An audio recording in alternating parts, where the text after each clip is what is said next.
Assalamualaikum warahmatullahi wabarakatuh. Selamat berjumpa lagi dengan saya di video pembelajaran kimia.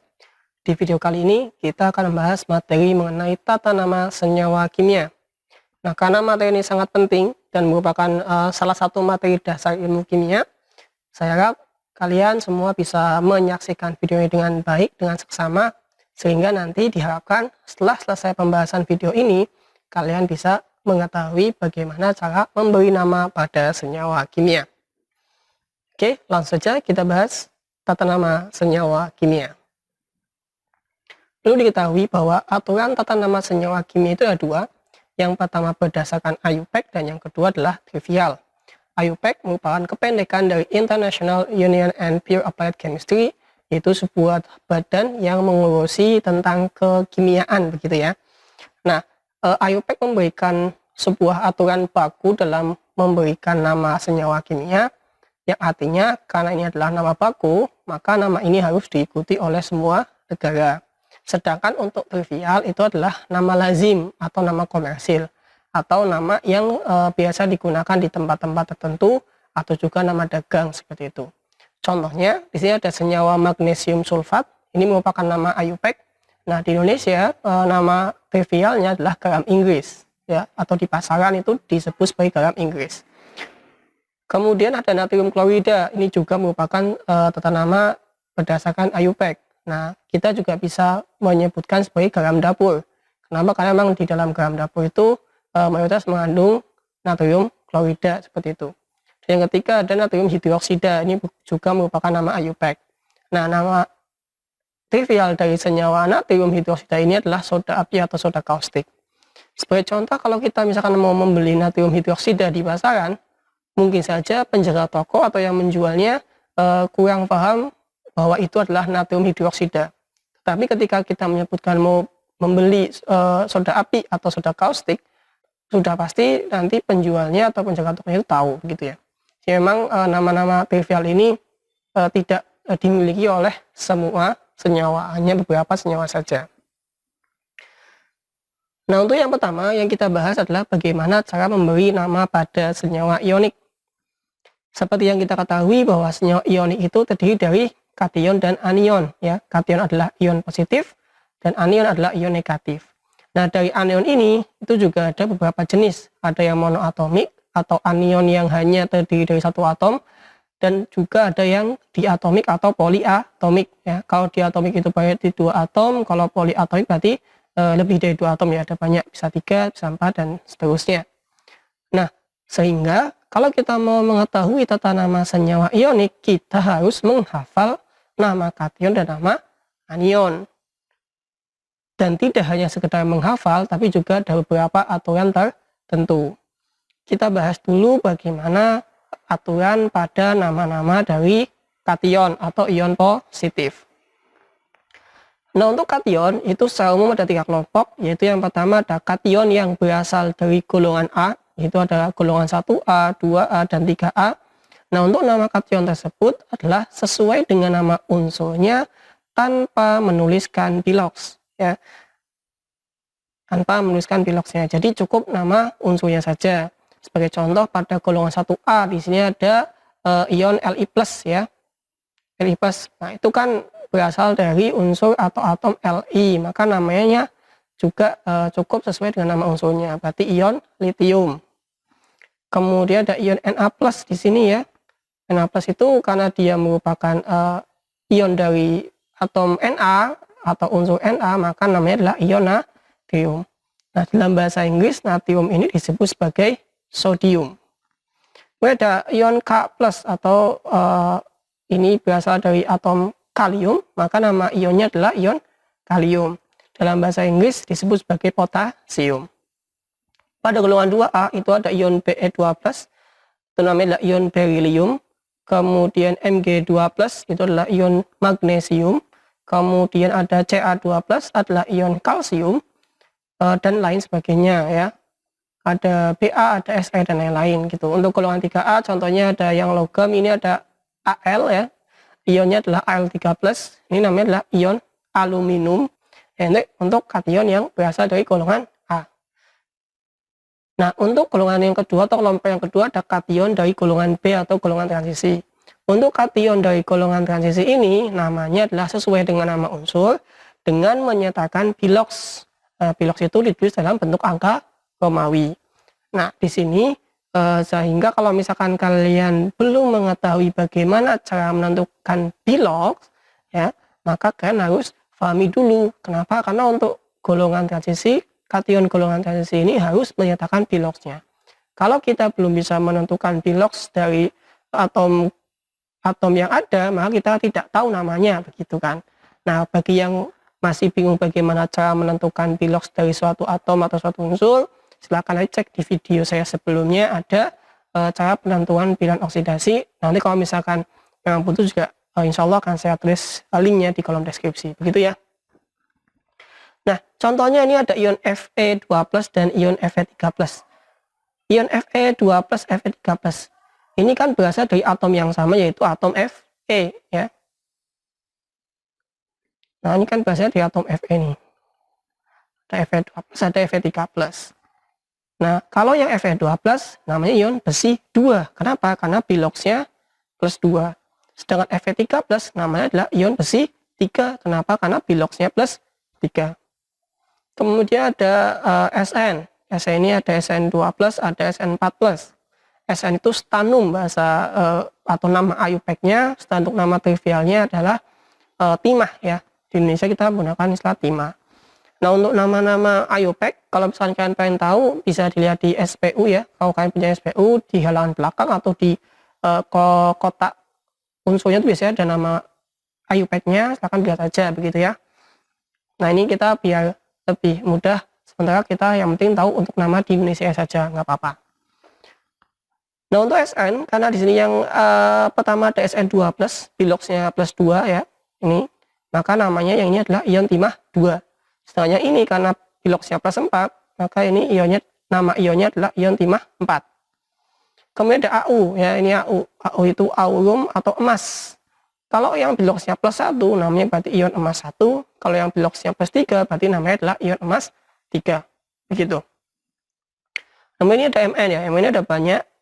Dia bisa membentuk ion dengan bilox yang berbagai macam. Yang pertama ada ion Mn2+, berarti namanya ini adalah ion mangan 2. Kemudian ada ion Mn4+, namanya berarti ion mangan 4. Nah, untuk Mn16 berarti ini adalah ion mangan 6, dan untuk Mn17 berarti namanya adalah ion mangan 7. Nah, mungkin ada yang bertanya-tanya, Pak, kenapa di kelompok yang pertama atau kation dari golongan A itu tidak perlu menuliskan bilox, sedangkan kation dari golongan B atau golongan transisi harus menyatakan bilox? Kalau kita perhatikan, ya, seperti yang sudah saya jelaskan juga di video pembahasan mengenai bilox kemarin, bahwa untuk logam-logam golongan transisi, ya, itu bisa membentuk kation dengan berbagai jenis bilox, ya. Ini kan contohnya sudah Fe, Sn, Au, dan Mn, ini baru sebagian saja nih. Nah, karena dia mampu membentuk senyawa dengan berbagai jenis bilox, maka pada penulisan nama itu juga disertai biloxnya untuk membedakan. Kalau misalkan yang golongan A, misal Na, Mg, Ca, itu kan biloxnya cuma satu jenis, ya. Na itu pasti +1, Ca pasti +2, Mg pasti +2, gitu kan.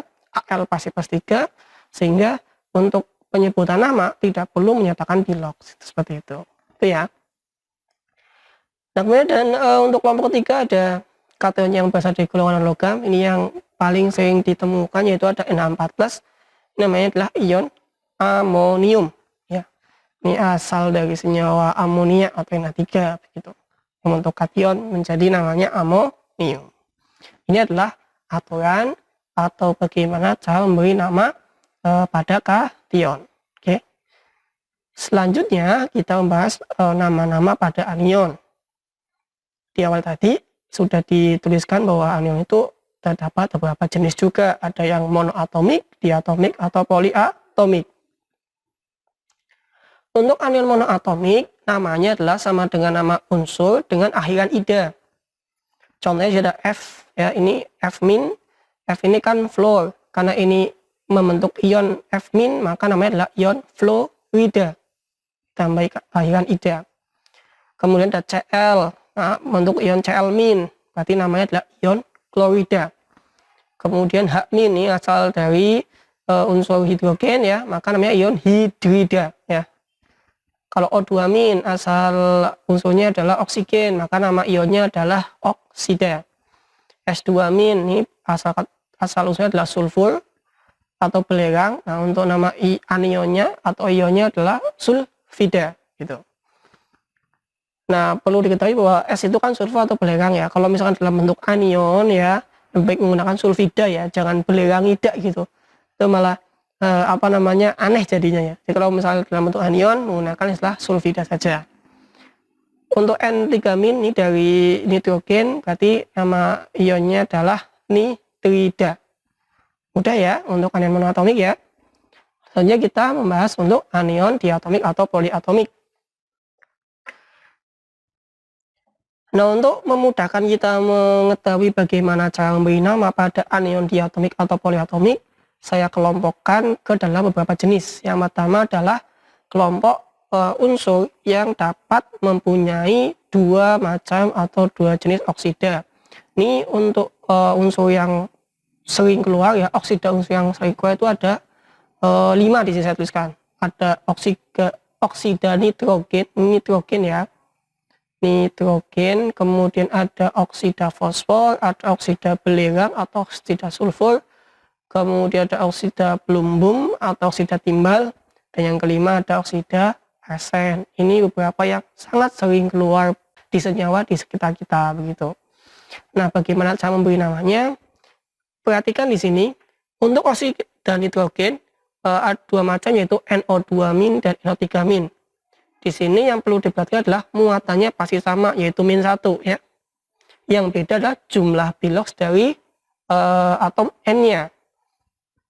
Kalau mau dihitung untuk NO2- ya, untuk biloks N-nya adalah +3. Dari mana? Karena di sini biloks unsur O umumnya -2, karena O-nya ada 2 berarti ini -4. Nah, di sini kan harusnya +4 N-nya. Tapi karena ada muatan -1, berarti ini jadi +3. Dengan cara yang sama, kita bisa tahu untuk biloks N pada anion NO3- adalah +5. Untuk anion yang biloks unsurnya lebih kecil, itu dikasih akhiran -id. Sedangkan untuk yang biloksnya besar, dikasih akhiran -at. Ya, berarti yang NO2- namanya ion nitrit, kalau yang NO3- namanya ion nitrat. Begitu. Kalau mau lebih cepat lagi, caranya itu ada ya. Tanpa kita harus menghitung biloks ya. Walaupun untuk menghitung biloks merupakan cara yang ideal atau cara yang paling bagus gitu. Nah, untuk cara katakanlah cara liciknya gitu ya, itu kita bisa memperhatikan jumlah O-nya. Kalau O-nya sedikit, maka biloks unsur yang lainnya pasti lebih kecil. Kalau atom O-nya itu lebih besar, maka biloks unsur yang lain juga pasti lebih besar. Itu kan seperti itu. Itu juga bisa caranya. Contoh ini ada oksida sulfur ya. Ini kalau oksida sulfur itu SO3 2- dan SO4 2-. Ini muatannya pasti 2-. Sama ya. Nah, karena di sini jumlah O-nya 3, berarti biloks unsur S di sini lebih kecil daripada biloks unsur S pada anion SO4 2-. Begitu. Nah, karena lebih kecil, maka akhirnya id, namanya adalah ion sulfit. Kalau yang SO4 2-, namanya ion sulfat. Begitu. Nah, untuk yang arsen, itu ada SO3 3- dan ASO4 3-. Ini muatannya selalu sama dan pasti 3-. Begitu. Kalau yang ini yang sedikit, berarti namanya ion arsenit ya. Kata ion nggak apa. Arsenit. Kalau yang O-nya banyak, karena biloks arsen lebih besar, maka namanya jadi arsenat. Begitu. Untuk oksida fosfor itu ada 2, yaitu PO3 3- dan PO4 3-. Nah, ini muatannya juga sama nih 3-. Untuk yang biloks P-nya kecil atau O-nya sedikit, namanya adalah fosfit. Kalau yang biloks P-nya besar atau O-nya banyak adalah fosfat. Kalau yang timbal atau plumbum, berarti plumbit dan plumbat. Gitu ya. Kuncinya adalah memang di biloks gitu. Jadi intinya kalau biloksnya kecil itu akhirannya id, kalau biloksnya besar akhirannya at. Gitu. Atau bisa juga lihat jumlah O-nya. Kalau O-nya sedikit id, kalau O-nya banyak at. Sini kata-kata saya adalah sedikit dan banyak, bukan jumlah pakai angka ya. Kenapa? Karena memang oksidanya kan beda-beda ya. Kalau N sama O itu ada NO2, NO3, S sama O ada SO3, SO4. Jadi istilahnya adalah yang sedikit, banyak, kecil atau besar gitu. Kemudian kelompok anion poliatopi yang kedua adalah unsur yang mempunyai lebih dari 2 jenis oksida. Kalau tadi cuma 2, ini lebih dari 2. Yang paling umum itu adalah anion yang dibentuk dari unsur-unsur halogen ya. Yang paling umum yang sering keluar. Unsur-unsur golongan halogen atau golongan 7A selain F. Nah, ada Cl, Br sama I. Nah, karena di sini ada 4 ya, ada 4 jenis oksida, maka aturan yang tadi it-at itu kan tidak bisa mengcover. Kalau cuma it kan cuma 2. Nah, maka ada tambahan. Kalau yang biloxnya paling kecil ya, bilox terkecil itu dikasih tambahan hipo di depan nama unsurnya atau nama atomnya. Maka di sini ketika ClO- ini namanya adalah ion hipoklorid. Kenapa? Karena biloxnya paling kecil. Kalau mau dihitung kita buktikan ya, ini O-nya adalah -2 ya kan, berarti ini adalah +1 ya kan, ini biar kalian paham Pak. Nah, kalau ini -4 ini berarti +3 ya kan, ini -6 berarti ini +5, ini -8 berarti ini +7. Kenapa? Karena muatannya semua sama, yaitu muatannya -1, muatannya sama semua. Nah, ini paling kecil hipoklorid. Kemudian di atasnya baru yang hanya tambahannya it, di atasnya lagi baru tambahannya at, dan yang paling besar tambahnya adalah perat. Jadi ion hipoklorid, ion klorid, klorat, dan perklorat. Kalau misalkan unsurnya bukan Cl, yaitu misalkan I, ya berarti namanya adalah hipoiodit, iodit, iodat, dan periodat gitu ya. Kalau misal brom, berarti ya hipobromid, bromid, bromat, dan perbromad. Mudah ya. Kemudian ke kelompok yang ketiga, yaitu ini adalah unsur-unsur yang mempunyai oksida lebih dari 2, tetapi yang membentuk anion poliatomik hanya 2 gitu. Jadi sebenarnya kalau senyawa oksidanya banyak, tapi yang membentuk anion hanya 2 jenis. Ini contoh yang sering ada dari Mn dan Cr. Mn ini oksidanya banyak. Kenapa? Karena biloxnya kan banyak tadi di awal ya. Mn ada +2, ada +4 gitu, ada +7, ada +6 gitu kan, banyak gitu. Tapi ketika membentuk anion oksida dia hanya 2. Nah, untuk yang biloxnya kecil, untuk yang oksida Mn ini yaitu ada MnO42-, dan untuk biloxnya besar ada MnO4-. Nah, yang biloxnya kecil namanya ion manganat. Biloxnya berapa di sini? Ini berarti -8, ini +6 ya. Kalau sudah paham bagaimana menghitungnya pasti enak, gampang. Kalau ini bilox Mn-nya adalah +7. Yang kecil atau +6 ini manganat, yang besar ini adalah permanganat. Gitu ya. Nah, kalau Cr untuk yang biloxnya kecil adalah kromid, yang biloxnya besar kromat. Berapa biloxnya kita hitung, ini -8. Ini berarti +6 bagi 2 berarti ini +3 ya. Ini -8, ini +6 ya kan. Lalu kok ada dikromat. Dikromat itu apa? Dikromat itu ya ketika Cl2O72- ini biloxnya sama +6. Dari mana? Ini -14 ya kan. -14 ini berarti +12 dengan kawan ini bagi 2. Kan bilox aslinya +6 gitu kan. Tapi karena 2 maka dikromat. Yang ini kromat, yang ini dikromat. Dihafalkan ya. Kalau Cl2O42- kromit, Cl-O42- kromat, sedangkan Cl2O72- adalah ion dikromat. Kemudian untuk kelompok yang terakhir adalah kelompok anion poliatomik yang umum. Yang umum yang sering ada di senyawa-senyawa sekitar kita. Ada CH3COO- itu namanya ion asetat, ada CN- namanya sianida, ada CO32- namanya karbonat, ada HCO3- namanya bikarbonat, ada SiO32- namanya silikat, dan ada C2O42- namanya adalah oksalat. Ini baru sebagian kecil ya, masih banyak yang lain.